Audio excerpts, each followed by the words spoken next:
오늘 이 시간에 사도행전 19장 2절에 있는 말씀을 바탕으로 해서 너희가 믿을 때에 성령을 받았느냐. 이것이 사도 바울이 에베소에 있는 어떤 사람들한테 한 이야기지만은 이 말씀은 2000년 전에 한 말씀으로 끝나는 것이 아니라 바로 오늘 이 시간 나하고 상관 있는 말씀. 그래서 너희가 믿을 때에 성령을 받았느냐. 이 말씀이 곧 여러분 한 사람 한 사람, 나와 여러분에게 한 사람 한 사람에게 하는 질문이다. 이렇게 생각을 하시면서 말씀을 들으시면 은혜가 넘칠 줄로 믿습니다. 제3차 전도 여행을 사도 바울이 시작을 합니다. 사도행전 18장 23절에서 얼마 있다가 갈라디아와 브르기아로 다녀가 모든 제자들을 굳게 하니라 그랬어요. 얼마 있다가 AD 52년 여름부터 그 이듬해 봄까지 약 6개월 정도를 휴식을 취하게 된 것입니다. 그리고 나서 이제 갈라디아와 브르기아로 다니면서 또 먼저 전도했던 사람들의 그 신앙을 격려하고 이단 사입이 거짓 교사들로부터 이제 자기들의 신앙을 지키라고 격려하면서 이렇게 이제 한 바퀴 쫙 돌면서 신앙을 다져주게 된 것이죠. 그렇게 한 다음에 에베소로 와서 복음을 전하게 되는 것입니다. 자, 과연 어떤 일들이 있었을까요? 첫째, 이 사도 바울의 여행 경로를 보도록 하겠습니다. 오늘 본문 말씀 앞에 절을 보니까 아볼로가 고린도에 있을 때에 이런 말이 나옵니다. 아볼로가 고린도에 있을 때에 이게 무슨 말일까요? 아볼로는 학문이 뛰어난 사람이었어요. 오늘날로 말하면 서울대, 법대, 막 연대, 고대, 막 대학 나오고 대학원 나오고 막 미국에 유학 갔다 오고 아주 학문이 뛰어난 사람이었습니다.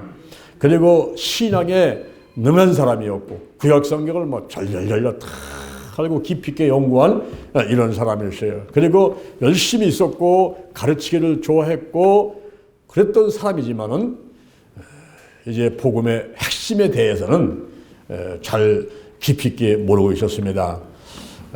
영적인 체험이 없었기 때문에 좀 더 깊이 있는 그런 복음의 핵심에 대해서는 모르고 있었던 거예요. 해당에서 열심히 사람들을 가르칠 때에 아굴라 부부가 참석해서 그 아볼로가 하는 이야기를 가만히 들어보니까 복음의 핵심을 모르고 있는 거예요. 그래서 아굴라 부부가 이 아볼로를 자기 집으로 초대를 해서 복음의 핵심에 대해서, 주의 도에 대해서, 하나님의 도에 대해서 예수 그리스도의 탄생과 죽음과 그리고 부활과 재림에 대해서 그리고 성령 세례에 대해서 이런 말씀들을 자세히 이제 가르쳐주게 되었은 거죠. 그럴 때에 이 아볼로가 성령 세례를 받고 그리고 변화가 되는 거예요. 이렇게 성령 세례를 받고 변화가 되니까 가고 싶은 곳이었습니다. 그곳은 바로 아가야라는 곳을 가기로 원했던 거예요. 그 에베소에 있었던 그 아볼로가 아가야로 가기로 원했는데 이 아가야로 가는 지역은 오늘날 우리 대한민국을 보게 되면 이 한반도 땅덩어리에 저 북쪽은 북한이 있고 남쪽은 남한이 있는 것입니다. 그 마찬가지로 이 북쪽에는 마게도냐 지역, 남쪽에는 아가야 지역이 있어요. 북쪽의 마게도냐 지역에는 빌립보가 있고 데살로니가가 있고 베레아가 있고 하는 그런 지역들이 있던 곳이었고 이 남쪽에는 아가야 지역인데 거기는 고린도가 있고 그리고 아데네, 오늘날로 보면 아테네지요. 그리스의 수도인 아테네. 이 아덴 지역, 고린도 지역, 갱그레아 지역 이런 곳이 있었어요. 그거는 이미 사도 바울이 2차 전도여행 때 복음을 전했던 곳인데 아볼로가 성령세를 받고 나니까 이제 예수 그리스도에 대해서 복음의 핵심을 완전히 깨닫고 나니까 내가 아가로 가고 싶다. 고린도에 가고 싶다. 왜냐하면 고린도는 우상이 많은 데고 도덕적으로 타락한 곳이기 때문에 죄가 많은 곳에 은혜가 있어야 되니까 내가 그곳에 가고 싶다. 그래가지고 이제 주변 아굴라 부부를 비롯한 모든 사람들의 추천서를 받아가지고 이 아볼로가 고린도로 가게 된 것입니다. 이렇게 고린도 가서 복음을 전하고 있는 그 아볼로가 고린도에 있을 때에 그때 바울이 제3차 전도여행을 하면서 웃지방을 다녔다 하는 거예요. 그 웃지방은 바로 갈라디아와 브르기아를 말하는데 그 지역은 피시디아 안디옥과 이고니온과 루스드라와 더베와 같은 제2차 전도에 다니면서 복음의 씨앗을 떨어뜨리는 지역인 것입니다. 그 지역을 다니면서 이 바울이 복음을 전하다가 이제 에베소로 오게 된 것입니다. 이 에베소라는 곳은 어떤 지역이냐 하면은 이곳은 소스대 산맥과 그리고 에게사에 있는 카이스트 강오구에 있는 그런 도시였어요. 이 도시는 해양 도시입니다. 항구 도시입니다. 그리고 교통과 무역이 발달된 도시인 것입니다. 또한 이제 아시아의 보구라고 할 정도다가 이 에베소 지역은 아주 중요한 그런 지역이었던 거예요. 이 지역에 바울이 이제 복음을 전하러 오는데 이 지역은 미신이 많이 있었고 그리고 각종 이방 우상들을 숭배하고 있는 사회적으로 병폐가 많은 데 있는 그런 곳이었던 것입니다. 이제 정치적으로 경제적으로다가 그 에베소의 모든 의치가 흔들리면서 점점 쇠퇴해가자 사람들이 점점 더 미신을 섬기게 되고 그리고 고대 세계의 7대 불가사라고 할 수 있는 아데미 여신을 섬기는 그런 놀라운 엄청난 그런 신전들을 지어놓고는 섬기고 있었던 거예요. 이럴 적에 이 바울이 에베소를 다시 왔습니다. 다시 왔어요. 고린도에서 복음을 전하다가 갱그라에서 머리를 깎고 아굴라 부부와 더불어 가지고 에베소에 왔지요. 와가지고 해당에서 복음을 막 전하고 있는데 사람들이 호의적입니다. 고린도 사람들하고 다르게 에베소 사람들은 바울의 말씀을 듣고 싶어가지고 더 좀 있으시오, 그 말씀을 더 좀 해주시오 라고 막 요청을 하게 되는 것입니다. 그런데 바울이 그 에베소 지역을 서둘러서 떠나게 되는 거예요. 왜 떠나게 되냐 하면은 지금 예루살렘에서 유월절 명절을 보내는데 원래 우리 설날 명절 같이 이런 유대인들이 지키는 명절, 유월절 명절이 있는데 그곳에 내가 가가지고 제2차 전도 여행을 한 것을 마무리 지면서 선교 보고를 하고 싶었던 거예요. 그래서 서둘러가지고 에베소를 떠나면서 자기를 말리면서 더 있으라고 이렇게 하는 사람한테 하는 얘기가 하나님의 뜻이면 내가 다시 돌아오리라. 하나님의 뜻이면 다시 돌아오리라. 이런 말씀을 하고서는 바로 서둘러가지고 그 에베소 지역을 떠나서 가이사라 항구로 가가지고 104km 떨어져 있는 예루살렘에 가가지고 보고를 하고 유월절을 지내고 갱근에서 머리 깎은 거 그것을 이제 머리 깎은 서원 기도에 대해서 어린 양을 잡아서 번제를 드리면서 결례 의식을 행하고 그런 다음에 수리에 안디고로 와가지고 6개월 정도 쉬었다가 제3차 전도행을 시작하면서 갈라디아로 부르기아로 복음을 전하다가 드디어 이제 하나님의 뜻에 의해서 약속한 대로 다시 에베소로 오게 된 것입니다. 할렐루야, 할렐루야. 여러분, 우리가 하나님 안에서 약속한 것이 내 마음대로 지키느냐 못 지키느냐 하는 것이 아니라 하나님께서 성령의 역사 가운데 이렇게 인도하시는 게 있어요. 일거실토저 모든 사건들은 우연히 일어나는 것이 아니라 전부 하나님의 섭리 가운데 일어나고 진행되는 것이기 때문에 우리가 약속을 뭐 남발해서는 안 되겠지만은 그러나 기도하는 가운데 한 약속들은 반드시 때가 되면은 하나님께서 지키도록 인도해 주시더라고요. 여기 사도 바울이 다시 에베소를 왔습니다. 작년에 3월 14일부터 3월 24일까지 우리 이인경 선생님하고 또 유호소 팀장하고 16명이서 성지순례를 하면서 그리스를 갔다 왔지요. 그리고 반모성 갔다 왔지요. 트리케 갔다 왔지요. 그때 제가 에베소에 갔다가 와, 너무너무 감동받았어요. 이 에베소라는 지역이 이렇게 번화하고 그리고 우상이 많고 또 그러면서도 강력하게 성령이 역사한 그런 장소에 제가 한 발 한 발 걸음을 걷고 다닐 때에 얼마나 감동했는지 몰라요. 그 도시가 얼마나 호화로운 도시인지 이 바닥이 대리석입니다. 바닥이 대리석이에요. 여러분 천국 가게 되면 천국의 모든 길은 전부 다 금으로다가 이렇게 이제 12진주다가 금으로다가 다 돼 있는 그런 곳이지만은 에베소에 가니까 바닥이 대리석입니다. 이 바닥 다니는 도로가 대리석이에요. 그만큼 호화로운 도시가 에베소고 거기에 미신이 많고 이방 우산을 숭배하고 아데미 여신을 숭배하는 신전이 있고 이런 곳에 이제 바울이 다시 가게 된 거예요. 다시 가서 이제 복음을 전하려고 예수를 믿게 하려고 다시 간 것입니다. 자, 그 다음에 두 번째 어떤 일이 일어났을까요? 두 번째 처음 만난 사람들이 있습니다. 에베소 지역에서 처음 만난 사람인데 그 사람 누구냐 하면은 어떤 사람들을 만났는데 이 사람들은 누구냐 하면은 이 아볼로가 변화되기 전에 성령 세례 받고 예수 그리스도에 대해서 복음의 핵심, 예수의 탄생, 예수의 죽음, 예수의 부활, 예수의 재림, 성령 세례 이런 복음의 핵심적인 것을 깨달아 변화되기 전에 열심으로 복음 전할 때 가르쳤던 그런 사람들이라고 볼 수가 있습니다. 그러니 이 사람들이 신앙관이 아볼로가 변화되기 전에 그들한테 모여가지고 했던 그런 얘기들을 듣고서 이들이 예수를 믿게 됐으니까 아볼로의 신앙을 넘지를 못하는 거예요. 아볼로가 변화되기 전에 그때 배운 것이기 때문에 그 신앙을 넘지를 못합니다. 그러다 보니까 어린아이같이 유치원 정도 되는 그런 연약한 믿음을 가진 사람들을 만나게 된 거예요. 여러분, 우리가 누구를 만나느냐 하는 것이 대단히 중요한 것입니다. 이번에 설날 연휴를 지나면서 누구를 만났습니까? 누구를 만나느냐 하는 것이 대단히 중요한데 기도의 사람 만나면 기도하게 되고 성령의 사람 만나면 성령 받게 되고 술 친구 만나면 술 마시게 되고 도박 친구 만나면 도박하게 되고 내 영이 살고 천국 백성으로서 거룩하게 살기 위해서는 내가 누구를 만나냐 하는 것이 대단히 중요한 것입니다. 이번 설날 연휴 기간 동안에 여러분들은 장로 목사를 만나고 할렐루야 장로 목사를 여러분을 만나고 우리 같이 모여서 찬양하고 예배드리고 할렐루야.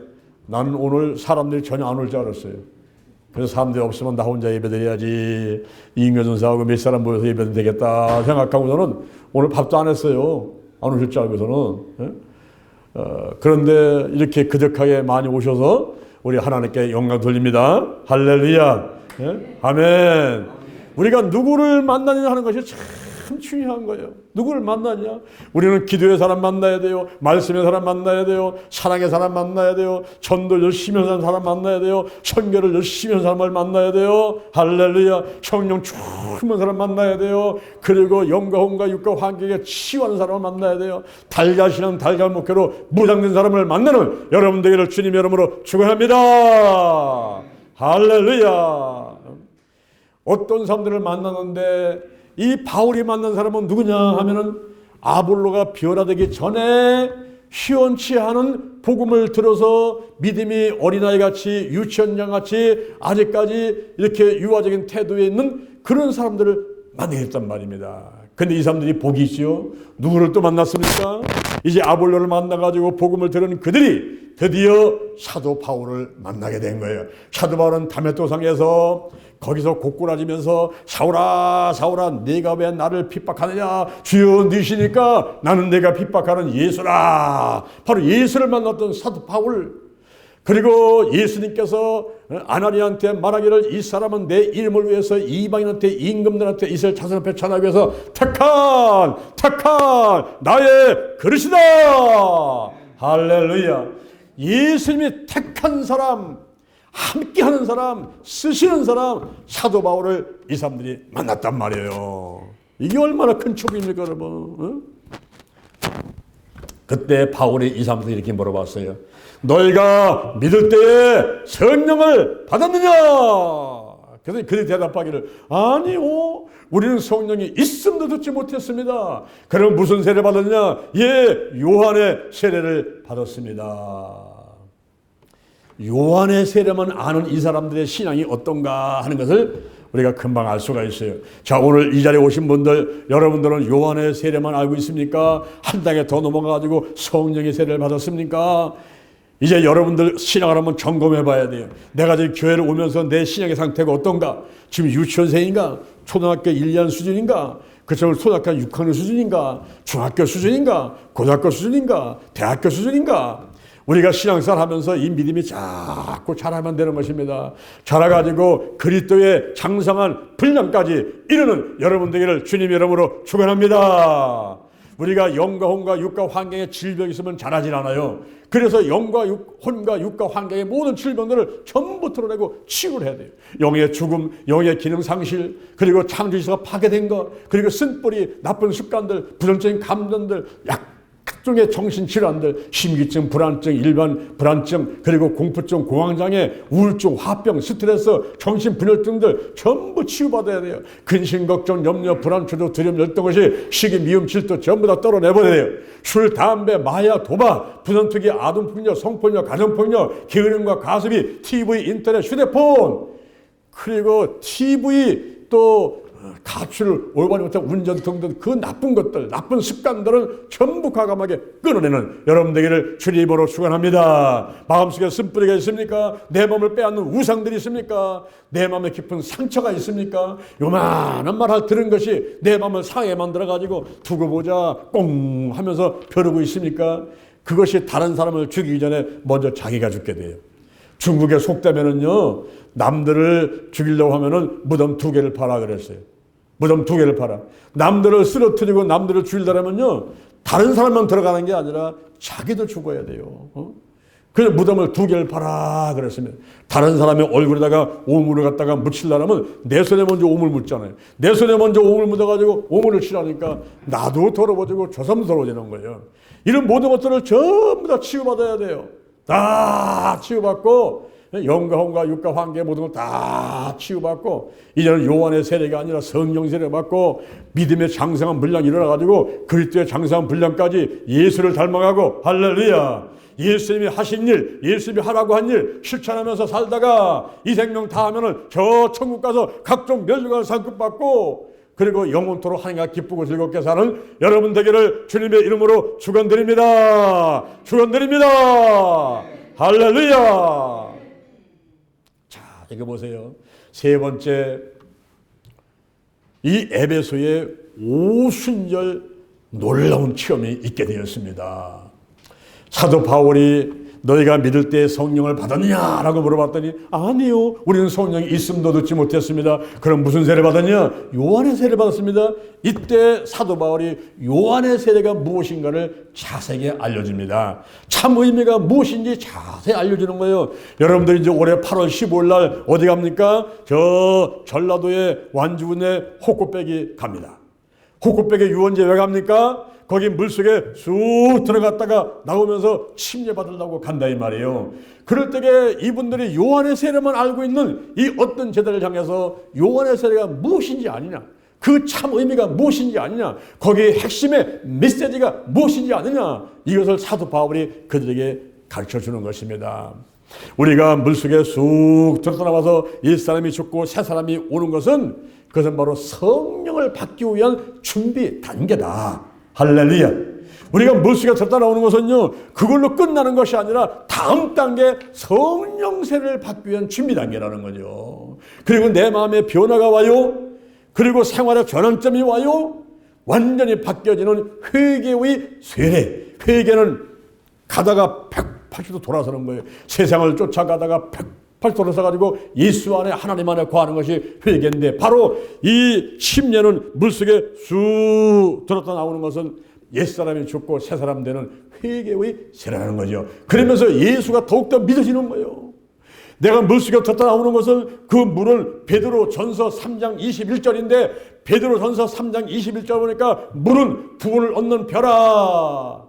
내가 물속에 들어갔다 와서 목욕하는 게 아니고 내 몸을 깨끗하게 씻는 게 아니고 양심을 선하게 만들어서 하나님을 찾아가게 하는 것이니라.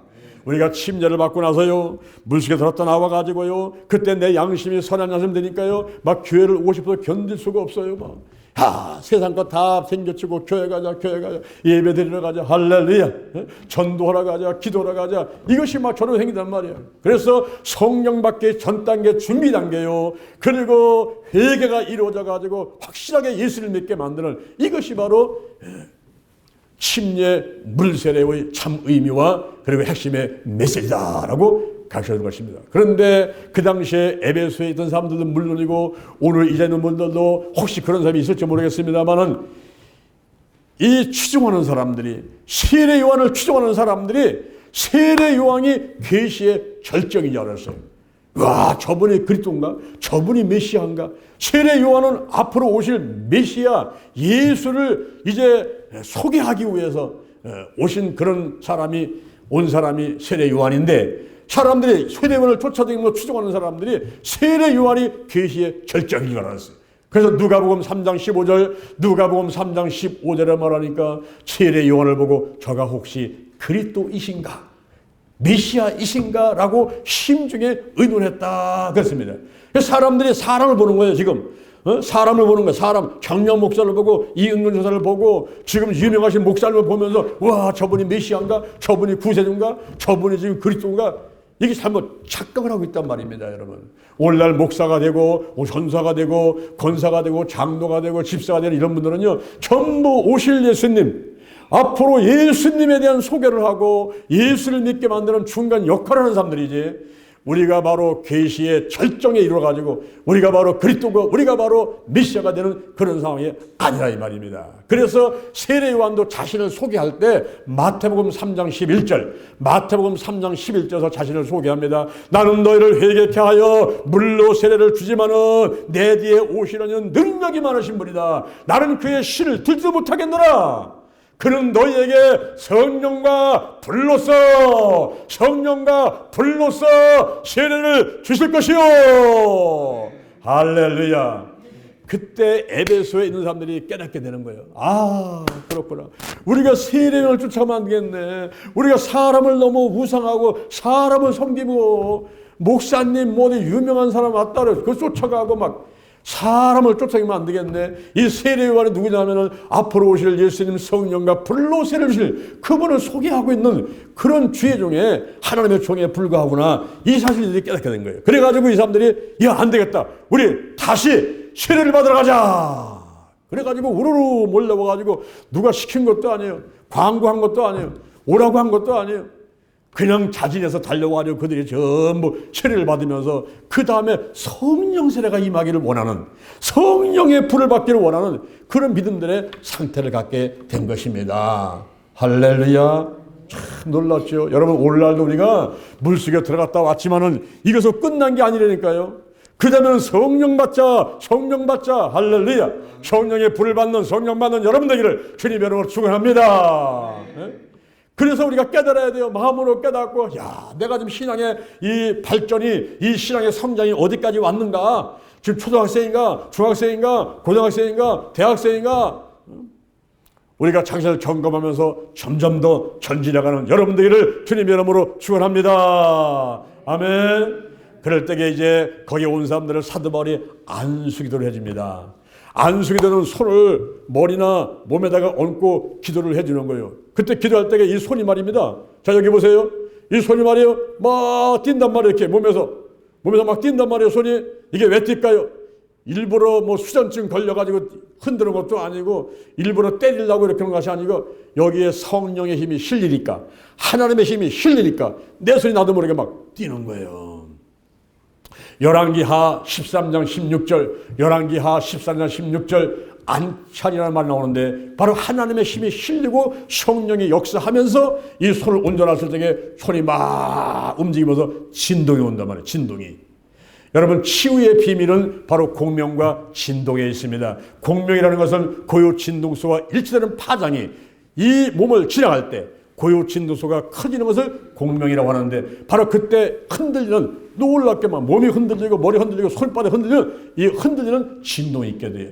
그럴 때에 놀라운 기적이 일어나게 되는 것입니다. 여기 사도 바울이 안수기도를 하니까 그때 성령의 은사가 나타나는데 방언도 하고 예언도 하고 그들이 12사람쯤 되더라 그랬어요. 야, 에베소의 오순절날 일어났던 놀라운 역적 체험이 에베소 지역에 그 미신이 많고 이방 우상이 많고 그리고 아데미 여신 같은 어마어마한 신전이 서가지고 사람들을 짓누르고 있는 영적으로 어두운 도시 에베소에 성령의 강력한 역사가 임하게 된 것입니다. 할렐루야, 할렐루야, 할렐루야. 예? 정말 이게 할렐루야예요. 우리 하나님을 찬양하란 말이에요. 우리 하나님이 하셨단 말이에요. 우리 하나님께서 절대 그런 자고 절대 주권자고 창조주고 아버지신 저 여호와 하나님께서 역사를 하셨다 이 말이에요. 할렐루야, 할렐루야. 그래서 할렐루야 하는 거예요. 할렐루야. 여러분 잠깨라고 할렐루야 하는 것이 아니고 여기 쳐다보라고 할렐루야 하는 것이 아니라 우리 하나님께서 하셨다. 하나님께서 할렐루야 할렐루야 여호와 하나님을 높이고 인정하는 이러한 우리의 신앙 자세가 있어야 될 줄로 믿습니다. 할렐루야. 방언을 했어요. 방언. 여러분 방언은요 표적 방언이 있고 은사 방언이 있는데 사도행전 2장 1절 이하에 오순절날 마가다락방에 임했던 것은 표적 방언이었어요. 이들이 막 소리치고 방언을 하는데 미국서 온 사람이, 일본서 온 사람이, 중국서 온 사람이 전부 자기네 나라 말로 알아듣는 거예요. 여러분 영어 한마디 하고 중국어 한마디 하려면요 얼마나 많은 노력이 필요한지 몰라요. 돈도 많이 들어가요. 그런데 현재 갈릴리 어부 출신들 무식한 사람들이 모여가지고 있다라서 그 다락방에 우르르 몰려보니까 저들이 보니까 영어로 말을 해요. 중국어로 해요. 일본말로 해요. 외국서 온 사람들 다 자기 나라 말로 알아듣는 표적 방언을 했단 말이에요. 이 표적 방언은 믿지 않는 사람들을 위해서 주는 방언인 것입니다. 그런데 성경에 보니까 고린도전서 12장 4절 이하에 은사가 9가지 나오는데 거기 보니까 지혜 말씀의 은사, 지식의 말씀의 은사, 그리고 영분별의 은사, 방언의 은사, 방언 통역하는 은사, 예언의 은사, 믿음의 은사, 능력의 은사, 병 고치는 은사 나오는데 거기 보니까 방언의 은사, 방언의 은사, 이 은사는 바로 은사 방언이에요. 표적 방언이 아니고 은사 방언인데 내가 성령이 충만하고 성령 역사하면 나타나는 이런 방언이 은사 방언인 것입니다. 마가복음 16장 17절에서도 믿는 자들에게는 이런 표적이 따르리니 곧 저희가 내 이름으로 귀신을 쫓아내고 새 방언을 말하며 그럴 때 그 새 방언은 바로 은사 방언이에요. 내가 성령 세례 받고 성령이 충만하고 성령이 운행하시는 가운데 나타나는 것, 그런 것이 바로 은사 방언인 것입니다. 이런 방언을 받았다는 거예요. 표적 방언이 아니라 은사 방언을 받았어. 이 사람들이 지금 12사람쯤 방언이 임하게 되고 막 예언을 하게 되고 거기서 막 이 놀라운 성령의 역사가 일어나게 됐어요. 여러분 방언이 뭡니까? 고린도전서 14장 2절 고린도전서 14장 2절에 보니까 방언은요 사람에게 하는 게 아니에요. 방언은 하나님께 하는 거예요. 알아듣는 사람이 없어요. 영어로 비밀을 말하는 거예요. 그리고 고린도전서 14장 4절에 보니까 이 방언할 때는 자기의 덕을 세우고 그랬어요. 예언하는 사람은 교회의 덕을 세우고 이 방언할 때는 자기의 덕을 세우는 거예요. 덕이라는 것은 오이코스 도메오 신앙의 집을 말하는 겁니다. 내가 방언으로 성령 쭉 하면서 기도하게 되니까 내 신앙의 집이 막 지어가고 믿음이 성장하게 되는 그런 결과를 갖고 온다는 거예요. 고린도전서 14장 14절에 보니까 방언으로 기도하는 것을 영으로 기도하거니와 마음은 열매를 맺지 못한다는 거예요. 그럼 우리는 어찌할꼬? 영으로 기도하고 마음으로 기도하라 그랬어요. 여러분 기도가 영의 기도가 있고 혼의 기도가 있고 육의 기도가 있어요. 영의 기도는 방언으로 하는 기도예요. 혼의 기도는 묵상으로 하는 거예요. 침묵하고 묵상하고 센터링, 향신기도, 관상기도 뭐 이런 기도는 전부 다 혼의 기도라고 할 수가 있어요. 묵상기도. 근데 육의 기도는 뭡니까? 손 들고 막 소리를 치면서 막 떼굴떼굴 굴러가면서 몸으로 하고 소리 쳐다보면서 하는 유의 기도가 있어요. 영의 기도가 있고 혼의 기도가 있고 육의 기도를 우리가 자유자재로 할 수 있는 그런 기도의 생활을 해나가야만 되는 것입니다. 이렇게 방언으로 기도하는 것은 영으로 기도하거니와 그런데 마음은 열매를 맺지 못해요. 이게 무슨 얘기입니까? 내 마음은 무슨 소리인지 몰라요. 왜? 방언은 알아듣는 사람이 없어요. 이거는 사람에게 하는 것이 아니고 하나님께 하는 거기 때문에 영으로 비밀을 말하기 때문에 알아듣는 사람이 없습니다. 그럼 어찌하고 내가 맨날 방언으로만 기도할까? 그게 아니고 때로는 방언으로 하다가 때로는 마음으로 기도하고 이렇게 하면서 하나님께 올바로 아뢰는 거죠. 오늘 우리가 중보기도 할 때에 여러분들이 이렇게 이구동성으로 여기 글자를 써놓고 또박또박 읽어가면서 이 기도했단 말이에요. 중보기도 할 때에 이렇게 기도할 때도 있어야 되고 그런데 어떤 때로 또 방언으로 막 기도하면서 알지 못하는데 하면서 막 방언으로 기도한다 이 말이에요. 이런 기도 생활을 할 필요가 있다는 것이죠. 더 나아가서는 예언을 했는데 예언을 보니까 고린도전서 14장 3절에 보니까 예언할 때는 사람에게 말해서 덕을 세워라, 권면해라, 아니하라 그랬어요. 덕을 세운다는 것은 신앙이 성장하도록 해주고 권면하고 힘쓰게 만들어주고 아니하라 마음에 평안을 갖게끔 만들어주라 그랬습니다. 너무 겁을 주면 안 되죠. 모든 게 합력해서 손이기 때문에 나쁜 것이 온다 하더라도 우리 하나님께서는 전부 지치고 잘되게 할 것을 바라보기 때문에 예언을 할 때는 항상 긍정적으로 희망을 주고 믿음을 주는 그런 말들을 해야 돼요. 우리가 사람을 만나가지고 격려할 때에 아이 괜찮아 괜찮아. 조금만 힘을 내. 잘 될 거야. 자, 따라합니다. 잘 될 거야. 잘 될 거야. 괜찮아. 괜찮아. 힘을 내. 힘을 내. 아, 이러면 얼마나 좋습니까? 얼마나 좋습니까? 그런데 그러지 않고 아이고 당신도 쫄딱 망했어 이제. 당신 일어서도 못할 거야 이제. 끝났어. 잃어버리면요 완전히 절망이 다가오는 거예요. 여러분 하나님 안에서는 항상 할 수 있다, 하면 된다, 해보자. 그리고 믿음의 말을 해주고 축복해주고 칭찬해주고 힘을 주고 격려하고 위로하는 여러분 되기를 주님의 이름으로 축원합니다. 그게 바로 예언이에요. 이 성경 말씀은요 전부 우리한테 힘을 주는 말씀들이에요. 할 수 있다, 하면 된다, 해보자. 할 수 있는 무슨 말이냐? 믿는 자에게는 능치 못함이 없느니라. 아무것도 염려하지 말고 오직 모든 일에 기도와 간구로 너의 구할 것을 감사함으로 아뢰라. 그러면 평강의 하나님께서 너의 생각과 마음을 지켜준다는 거예요. 전부 보면 의료하고 격려하는 그런 말씀으로 되어 있지. 어디 사람을 망하게 만들고 힘을 빼고 쓰러지게 만듭니까? 우리 하나님 안에서는 좋은 일이 일어날 것을 믿는 여러분들을 주님의 이름으로 축원합니다. 이렇게 이제 방언도 하고 예언도 하고 막 놀라운 역사가 막 일어났어요. 여러분 성경에 보면요 이런 은사가 나타날 때에 26가지 은사가 기록되어 있어요. 성경에는 성령이 역사하게 되면 이런 많은 은사 나타난다는 거예요. 그런데 그 중에 제일 좋은 길이 뭘까? 제일 좋은 길, 더욱 큰 은사. 제일 좋은 길, 더욱 큰 은사. 이게 무엇일까?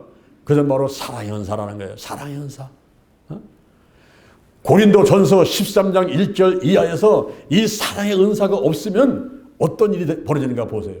내가 사람의 방언과 천사의 말을 할지라도 사랑이 없으면 소리나는 구리와 울리는 꽹과리 되고 내게 예언하는 데 있어 모든 비밀을 알고 모든 지식을 알고 또 살을 옮길 만한 모든 믿음이 있을지라도 사랑이 없으면 내가 아무것도 아니라는 거예요. 아무것도 아니에요. 내게 있는 모든 것을 구제하고 다 내줘 다 구제하고 불사르게 이 몸을 내어줄지라도 사랑이 없으면 내게 아무 유익이 없느니라. 이 사랑은요 아가페 사랑인데 영혼을 구원하기 위해서 시간과 물질과 마음과 정성을 다 그러면서 주는 사랑이에요. 주는 사랑. 조건 없이 주는 사랑, 대가 없이 주는 사랑. 이것이 아가페 사랑인데 이 사랑을 하려면은 15가지의 속성이 필요한데 그 한 가지가 오래 참어라. 정말 자녀를 구원하고 싶으면, 부모님을 구원하고 싶으면은, 친구를 구원하고 싶으면요 싸우지 말고 오래 참어라. 기도하면서 오래 참고, 할렐루야. 온유하고 투기한 자가 되지 말고, 자랑하지 말고, 교만하지 말고, 자기 유익치 말고, 무례히 행치 말고, 그리고 성내지 말고, 또 악한 것을 기뻐하지 말고, 불의를 기뻐하지 말고, 악한 것을 생각하지 말고, 그리고 진리와 함께 기뻐하고, 모든 것을 참으며, 모든 것을 바라며, 모든 것을 믿으며, 모든 것을 견뎌라. 할렐루야. 할렐루야. 여러분 성령이 강력하게 역사하시면요 막 은사. 이 은사가 26가지 있는데 다 좋지만은 무엇보다도 사랑의 은사를 받는 여러분 되기를 주님의 이름으로 축원합니다. 할렐루야. 우리 저 뒤에 앉아 계신 한원이 어르신이 얼마 전에 꿈을 꿨다고 그걸 말씀하셨는데 내가 가만히 들어보니까 그 꿈이 예석 꿈이 아니더라고 보니까 영몽이에요. 영몽. 저분은 60년간 불교를 믿으면서 우상을 숭배하다가 확 돌아서가지고 하나님께 오셔가지고 이제 신앙생활을 하고 계신 분인데 이번에 보는 꿈을 보니까 영몽을 꾸셨어요. 영몽. 그게 뭐냐고 자세히 물어보니까 우리 교회가 있는데 여기에 정려 목사님이 한 옷을 입고 서 있더라는 거예요. 한 옷을 입고 서. 근데 어떤 사람이 오더니만 정려 목사다가 한 화분에다가 노란 꽃을 담아가지고 그걸 전달하는 그런 모습을 봤다는 거예요. 그럼 그게 뭡니까? 이 꿈보다도 해몽을 잘해야 돼요. 그 요셉이 해몽을 잘해가지고 궁궐이 됐지 않습니까? 그래서 제가 그 얘기를 가만히 들어보니까 야 이건 정말 놀라운 꿈이구나 이거. 이거 영몽이네 영몽. 우리 대전 힐링계가 힐링이 뭡니까? 힐링. 대전 힐링계 힐링이 뭐냐면 치유. 영어로 힐링은 치유란 말이에요. 치유는 말이에요. 회복이란 말이에요. 회복인데 한두 가지가 아니에요. 이거는 영과 혼과 육과 환경이 전부 회복되어 가지고 영혼이 잘 되고 범사 잘 되고 강건한 이런 전인적인 치유, 총체적인 치유가 받아가지고 하나님의 백성으로 행복하게 살다가 이 생명 되면 영원한 천국에 가게 하는데, 여러분 천국에 가게 되면요, 천국에 있는 사람들은 전부 옷을 입고 있는데, 옷이 검은 옷도 아니고 빨간 옷도 아니고 파란 옷도 아니고, 이 천국에 있는 사람들은 하나같이 똑같이 입고 있는 옷이 있어요. 그게 무슨 옷일까요? 응? 제가 이제 설교할 때 가운 입을 때 하얀 가운 입잖아요. 하얀 가운. 이게 세마포 옷인데, 세마포는 의의 옷을 말합니다. 의라는 것은 죄를 한 번도 짓지 않은 상태를 말하는 거예요. 우리가 검은 것은 뭐냐면, 이게 검은 거는요, 이게 마귀고 악한 영이고, 검은 거는 어두운 세력인데, 죄를 뜻해. 이 흑은 검은 거는 죄를 상징하는 죄. 근데 그 죄는 예수의 피. 이 빨간 건 뭐를 하면 피를 하는 피. 피를 하는데 바로 예수의 피로다가, 옛날에 예수님 오기 전에는 짐승의 피로다가 그 죄를 했기 때문에 양을 잡고 염소를 잡았지만, 오늘 이렇게 여러분 많이 오실 때에 어떤 분이 양 한 마리 끌고 와서, 염소 한 마리 끌고 와서, 너 송아지 끌고 와서 와가지고 잡고 뭐 번제 드린다고 하고 뭐 피를 튀기고, 이게 얼마나 번졌습니까? 그래서 히브리서 9장 12절에 보니까 염소와 송아지 피로 하지 않냐고, 오직 자기 피로 영원한 속죄를 위해서 단번에 청소에 들어가게 하셨느니라. 누가? 예수님이 십자가 못 박아 돌아가시면서 그냥 단번에 죄를 갖다가 원죄와 잡음처럼 씻도록 이렇게 이해하셨어요. 그래서 로마서 5장 9절에 보니까 그 피로 말미암아 우리가 의롭게 되는 거예요. 요한일서 1장 7절, 그 아들 예수의 피가 우리를 모든 죄에서 깨끗하게 하신다 그랬어요. 할렐루야. 요한계시록 12장 11절에 그 어린 양의 피와 자기의 증거하는 말로 마귀를 이겼느니라. 여러분, 귀신하고 마귀 사단은요, 피를 무서워한다면 피를 무서워해요. 그래서 이 빨간 피가 오게 되면요, 전부 어두운 검은 옷을 입는 사람들 전부 다 씻어버려, 빨간 옷을 전부 씻어버려, 이래가지고 전부 다 무슨 옷을 입게 만드냐면은 의의 옷을 입게 만들었는데, 그 의의 옷의 색깔이 하얀 색깔이란 말이에요. 하얀 색깔. 그러니까 대전 신림교회가 있는데, 거기에 장로연 목사가 문 앞에 다 서가지고 있는데, 그냥 한 옷을 입고 서 있단 말이에요. 의의 옷을 입고 서 있는 거죠. 그때 어떤 사람이 와가지고 한 화분에다가 노란 꽃을 줬는데, 그게 뭐 하는 거예요? 여러분, 여기 보시면 우리가 달걀시장 달걀목에서 로고를 만들어 놨잖아요. 저 로고에 빨간 게 있고 초록이 있고 노란 게 있잖아요. 저 빨간 거는 하나님을 뜻하는 거예요. 여호와 하나님을 뜻하는 거예요. 요한일서 1장 5절 빛이요, 요한복음 8장 12절에 예수님은 빛이요, 히브리서 12장 29절에 하나님은 소멸하는 불입니다. 불. 그러니까 하나님은 불이고 빛이란 말이에요. 그리고 초록은 뭐냐면 예수님을 향했는데, 내가 길이고 진리고 생명이에요. 생명. 여러분, 초록 색깔은 생명이요. 이제 얼마 있으면 겨울을 지나고 이제는 막 파랗파랗 잎새 나오지 이제. 그래서 산천초목이 하늘이 파랗게 물들면 얼마나 기분이 좋은지 몰라요. 이 초록 색깔은 생명을 뜻하는 거예요. 생명. 예수님을 뜻하는 생명을 뜻하는 거예요. 근데 노란 건 뭘까? 노란 건요, 저게 빨간 것하고 초록하고 이게 합해지면 노란 게 돼버려요. 노란 건 성령님을 상징하는데, 성령님은 예수의 영이고 하나님의 영이란 말이에요. 할렐루야. 지금 내가 우리 한현재 어르신이 영목을 꽂다는 얘기가 바로 뭐냐면은, 그 의의 옷을 거기다가 준 꽃의 색깔이 그게 검은 색깔도 아니고 노란 색깔도 빨간 색깔도 아니고 그리고 파란 색깔도 아닌, 그게 노란 색깔인데, 노란 색깔은 성령을 상징하는, 성령을. 우리가 의의 옷을 입고 죄가 씻긴 사람들한테는 성령이 임해야 돼요. 사도행전 2장 38절에 보니까 너희가 아까 예수님으로 회개하고 죄사함 받아라, 그리하면 성령을 선물로 주리라. 이제 교회 와서 침례받습니다. 물속에 쑥 돋아나왔어요. 그리고 와가지고 예수 이름으로 기도하면서 예수의 피를 바르고 뿌리고 씻어내고 주다 붓가서 죄를 다 씻어내요. 그 다음에 거기에 임하는 것이 성령이 임하는 거예요. 할렐루야. 성령이 임하면서 각종 은사 나타나니까, 지혜의 말씀의 은사, 지식의 말씀의 은사, 영분별의 예언의 은사, 방언의 은사, 병 고치는 은사, 능력 행의 은사, 각종 은사들이 막 나타난단 말이에요. 이러한 좋은 일들이 2024년도에 여러분 한 사람 한 사람에게, 여러분 가정에, 그리고 대전 힐링교회에 더욱더 크게 나타나게 되기를 주님의 이름으로 축원합니다. 축원합니다. 축원합니다. 올해는 여러분 전도를 많이 하셔서 가는 곳곳마다 영혼을 구원하고 하늘나라 확장하고 여러분의 믿음이 쑥쑥 자라가지고 막 그리스도 장사분력까지 올라가고 막 기도하는데 성령의 불을 막 받으시고 각종 은사 나타나고 그래서 온 집안 다 구원시키고 여러분 가는 곳에는 복음의 씨앗이 떨어서 바로 너로 인하여